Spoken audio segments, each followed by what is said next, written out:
I believe in the evil in human nature. This is a wicked world. In a wicked world, wicked people are born.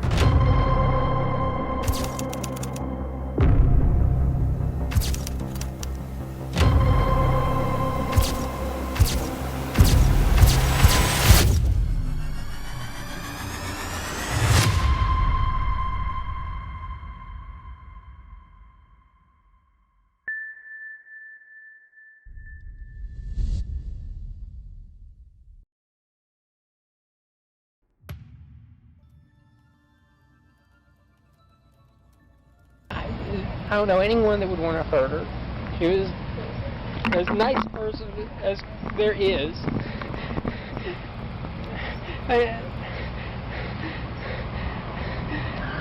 Was she moving soon? Did you know anything about her? Yeah. She was going to be moving out today. Why would anyone do this? Maybe I could have helped. I mean, they went in, we looked around the place, no sign of a struggle, no sign that anyone had broken in, just nothing. Светлое будущее Лорен Гиддинс. Лорен Тереза Гиддинс родилась 18 апреля 1984 года в небольшом американском городе Такома-Парк, штат Мэриленд. Помимо нее в семье было еще два ребенка – Сара и Кейтлин. Девушка любила заниматься спортом и в старших классах школы играла в хоккей на траве и софтбол. Кроме того, она очень любила животных. От природы Лорен была амбициозным и целеустремленным человеком, поэтому в 2008 году переехала в Мейкон, штат Джорджия, чтобы поступить на юридический факультет университета Мерсера. Находясь за тысячи миль от своего родного города, Лорен вела активную жизнь и никогда не испытывала проблем с поиском друзей или собеседников.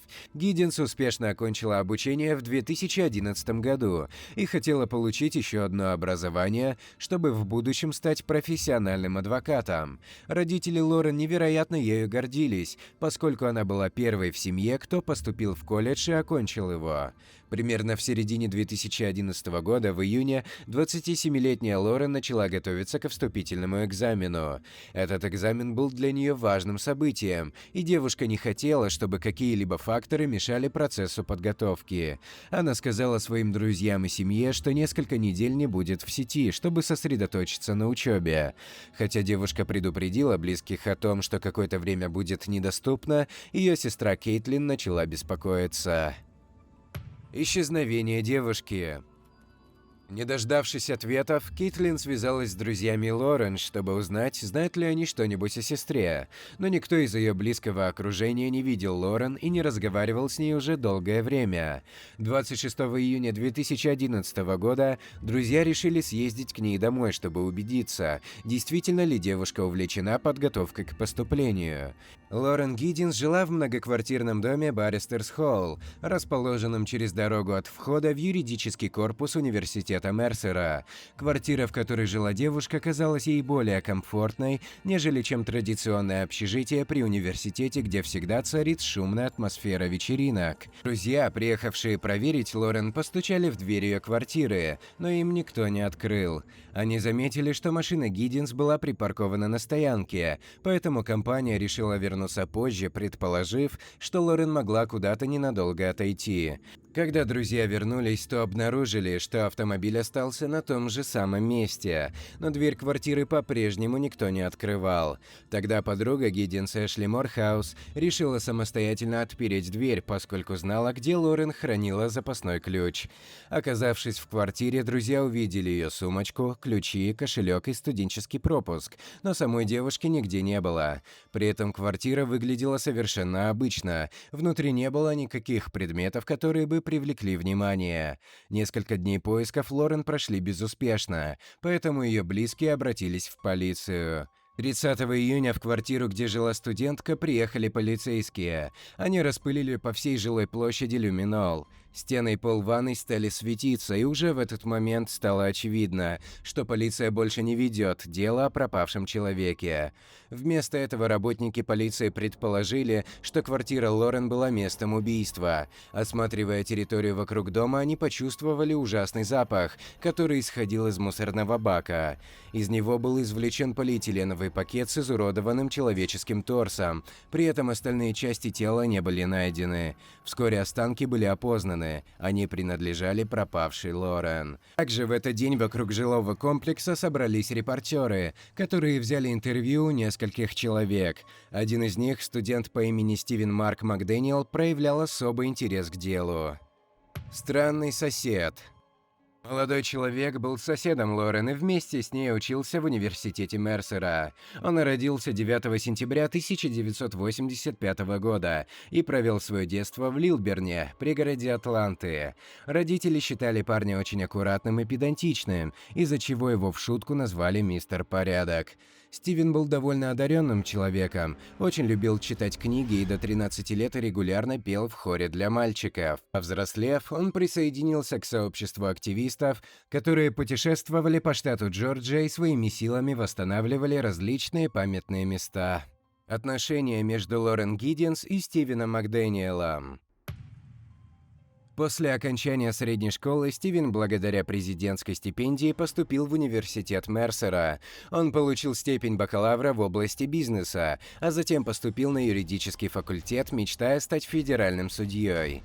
На первом курсе парень вступил в общество федералистов, в котором состояла и Лорен. К концу обучения Лорен стала президентом этого общества, а Стивен – вице-президентом.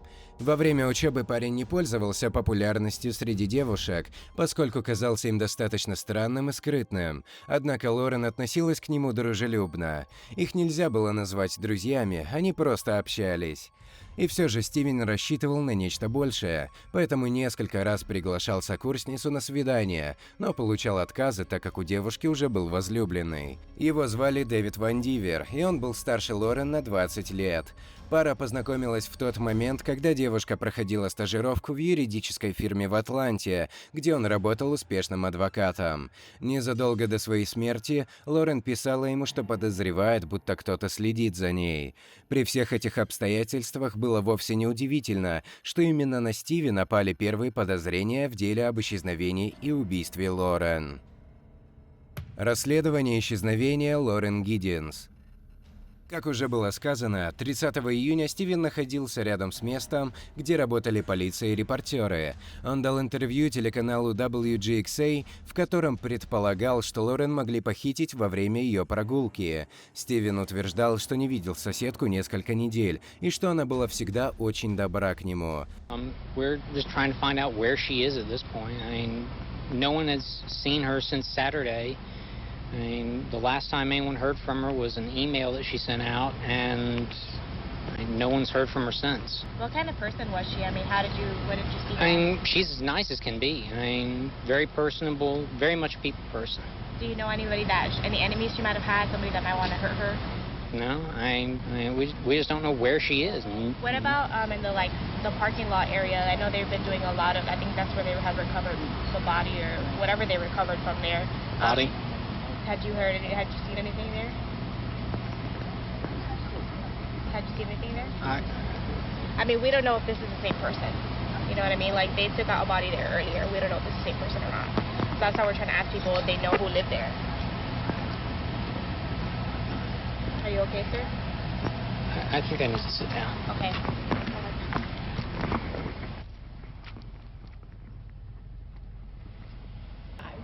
I don't know anyone that would want to hurt her. She was as nice a person as there is.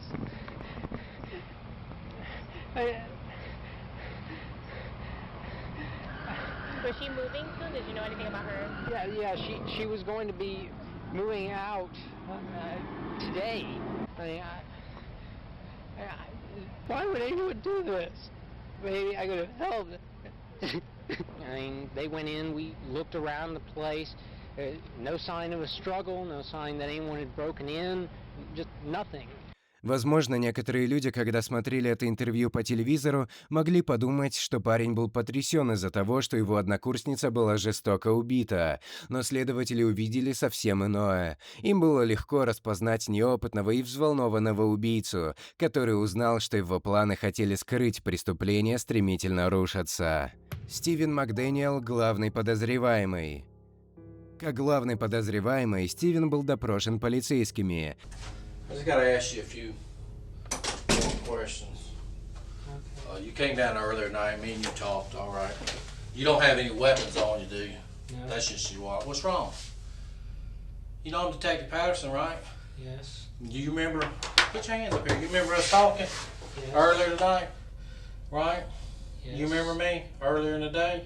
Yes. When we came down here and talked a little bit and then we left? Yes. Не имея ордера на обыск, сотрудники попросили подозреваемого о возможности осмотреть его квартиру.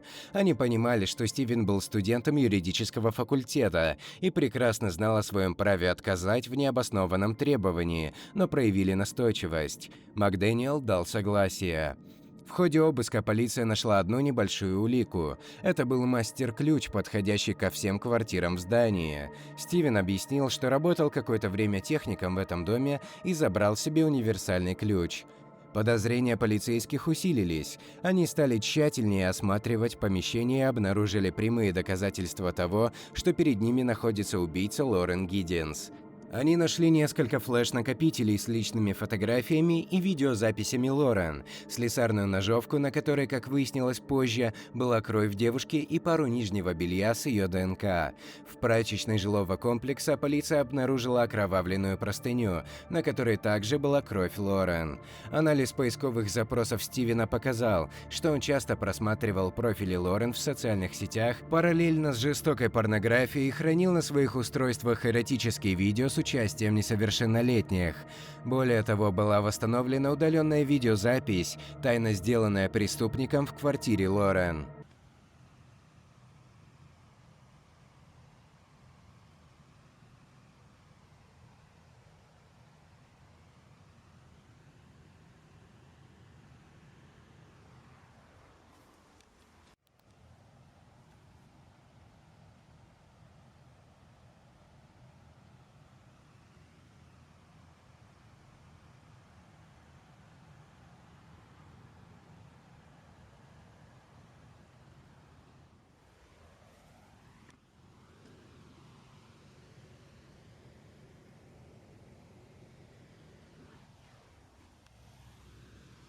Признание в убийстве.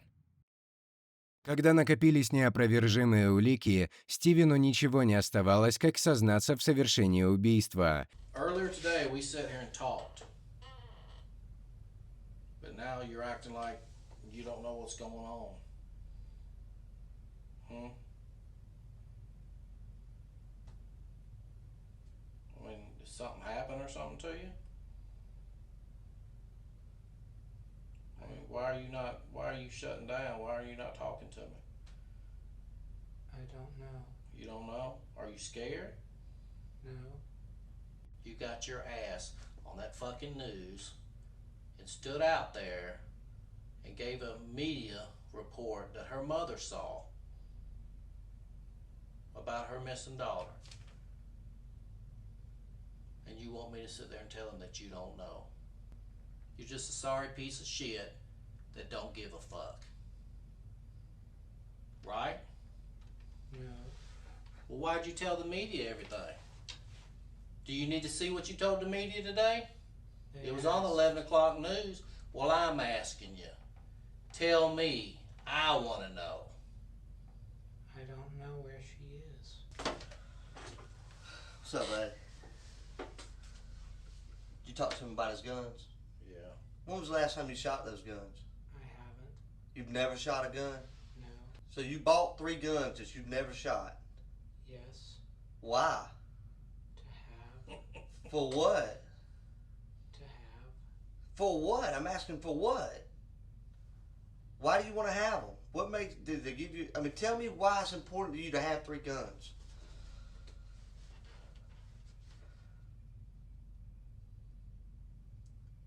That's an easy question. Come on, talk to me, buddy. Me and you talked all day today. We ain't had a problem communicating. Why is it important for you to have 3 guns? Do you not know? No. Why are you acting like this, Stephen? You see how I'm able to talk in complete sentences? Stephen, did you hurt that girl? No. Would you tell me if you did? Yes. Where's that little girl, Stephen? I don't know. Stephen, you know. You're going to look at this right here, this little girl right here,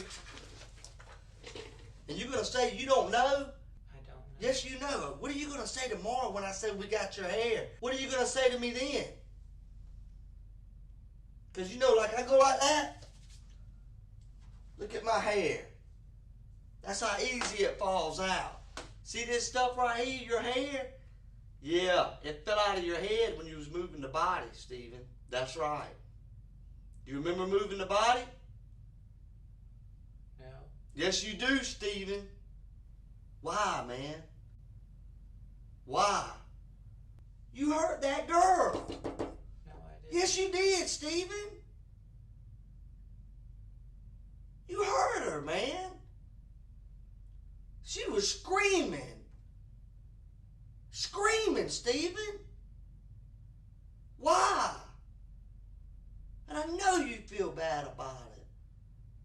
I can see it in your face. What came over you, man? What happened, Stephen? I don't know. В своем признании Стивен рассказал, что ранним утром 26 июня 2011 года он вошел в квартиру Лорен с помощью мастер-ключа. Понаблюдав за спящей Лорен несколько минут, он направился к ее кровати. Скрип пола разбудил Лорен, и она закричала: «Убирайся к чертовой матери!». После этого он набросился на Лорен и схватил ее за горло. Хотя девушка упорно сопротивлялась, Стивен продолжал душить ее, и в конце концов девушка сдалась. Согласно признанию МакДэниела, он держал Лорен за горло в течение еще 15 минут после того, как она перестала сопротивляться. Убедившись, что Лорен мертва, он оттащил ее тело и положил в ванну. Затем он пошел к себе домой. На следующую ночь Стивен вернулся в квартиру Лорен с ножовкой, чтобы расчленить ее тело. Он поместил конечности девушки в черные пакеты и выбросил их в различные мусорные баки, в том числе на территории кампуса. Мусор из этих баков был вывезен до того, как полиция смогла извлечь голову и другие конечности Лорен. Исключением стал мусорный бак, в котором находилось туловище, так как из-за большого количества полицейских машин на месте происшествия 30 июня служба вывоза мусора не смогла забрать этот контейнер. Вынесение приговора. Стивен признал себя виновным в убийстве 21 апреля 2014 года, всего за неделю до начала судебного процесса. Он пошел на сделку со следователями, согласно которой должен был дать показания о том, что именно произошло с Лорен в ночь убийства. В обмен на это с него были сняты обвинения в хранении детской порнографии и краже со взломом. Стивен МакДэниел, которому на тот момент было 28 лет, был приговорен к пожизненному заключению. В 2018 году Стивен подал ходатайство о новом судебном разбирательстве. Он решил представлять свои интересы самостоятельно, утверждая, что его консультационные права были нарушены в ходе следствия, а его адвокаты не смогли защитить его должным образом. Как и ожидалось, судья отклонил ходатайство Стивена. В 2041 году мужчина получит право на условно-досрочное освобождение, но уже вряд ли когда-либо выйдет на свободу. В настоящий момент он отбывает наказание в государственной тюрьме Хэнкок в Спарте, штат Джорджия. Память о Лорен Гиддинс. Семья Лорен провела по ней панихиду в церкви Святой Марии Миллс в Лореле, штат Мэриленд, 6 августа 2011 года. Сотни людей пришли на похороны, чтобы отдать дань уважения прекрасной девушке, которая слишком рано ушла из жизни. Родители Лорен, Карен и Билл Гиддинс, сказали своей дочери: «Она никогда не забывала о том, что такое жизнь. За свои 27 лет она прожила больше, чем большинство людей за 100 лет».